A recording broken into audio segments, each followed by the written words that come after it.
the lobster. Yeah. I'm the real deal. So, are you ready, Korey? Man, I'm ready. Hey, listen. When I play that, what comes to mind for you?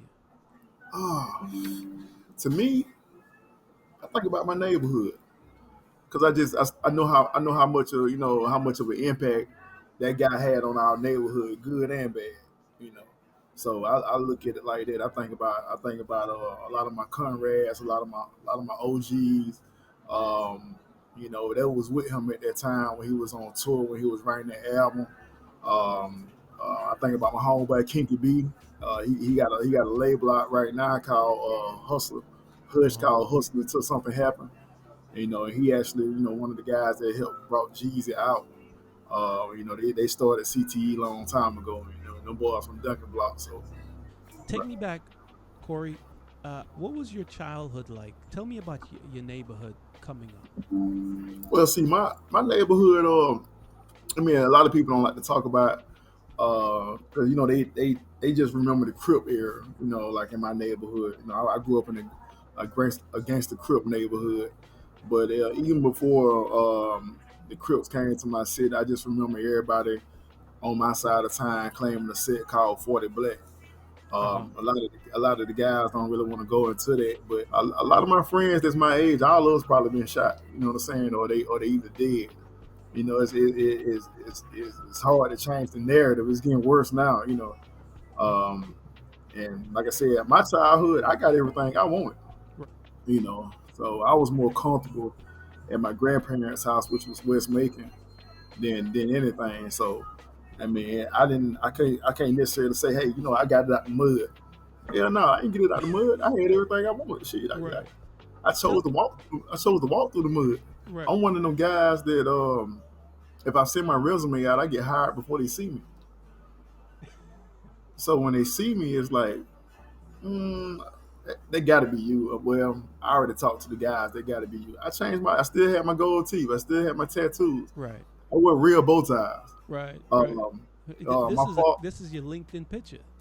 Right, right. I got that Kappa in me. When you think Right. about it. But, So you're an engineer. right, What made you switch? Okay, you grew up in the hood. All right. right. Your mom is a school teacher. Did that play a real? Did that have a real impact on you on the direction you went in life? No, no, no. I can't say that did. If you would have asked me what I wanted to do when I was young, I would have told you I want to sell dope. Really? But yeah, be honest, with you, I would have told you I want to sell dope. I only admired um things my uncles them did. Uh I'm huh. not saying that they sold dope. But I only admired like the material stuff. Like my Gotcha. grandma drove a Cadillac. I wanted a Cadillac. My uncles don't roll in Cadillacs. They wore nice clothes. They got their haircut every 4 or 5 days, Right. and they dated beautiful women. Whether they were doing something illegal or not, they dated successful women. Um, and stuff like that. So I admire stuff like that. You know what I'm saying? That was really my end game. I didn't really look at it like, oh, this is what I want to do. I actually got thrown into this. You know, How did you get thrown into it? and I met an older white lady named Ellen Yorkin. Shout out to Ellen. I met an older white lady named Ellen Yorkin, and then we started having a conversation about. She said, "Where you headed to?" I said, "I'm headed to Tallahassee." She said, "Well, I got work coming up in Tallahassee," Hmm. and she said, "Well, I'm gonna call you when I get down there in 2 weeks." She called me, and she said, "Well, I can hire somebody else to be over you. I can send you to go get all your license, get all your training. I know your educational background, and this right here would actually just throw you into the engineering field."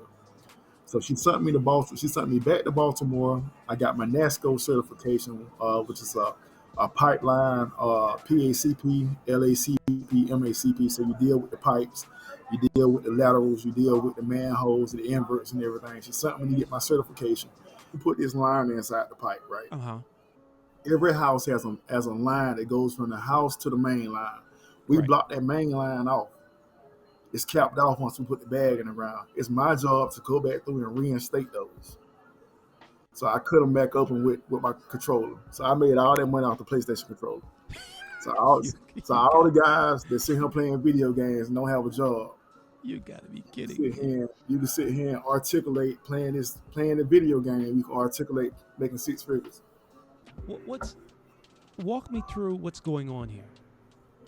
So at the time, I was actually I was on the left hand corner Hmm. at a friend of mine's. I was getting some barbecue. I had my back turned, but at the same time, um, it just sense of urgency, sense of nature. I glanced at my car every few seconds. The minute he got in the car, I actually turned around, took off, pulled my firearm from the right side of my waist. I carry a Glock 43. Why didn't you discharge Why the didn't I firearm? discharge? Yes. Okay, so you got to understand the Georgia laws. Or you got to know Georgia laws. The car doesn't hold the same statute as the house, and they don't give you the right to shoot them or kill them. Do you see yourself in him? Well, at the time, I didn't think about it until I had a friend of mine write me, and she made me think about something that I went through. Um, she made me think about the situation I had the end of '97, beginning of '98. So um, she wrote me. She was like, Corey, I'm glad you did what you did because that was around the time when people tried to write you out. Um, my ninth grade year, I got caught at school with a pistol.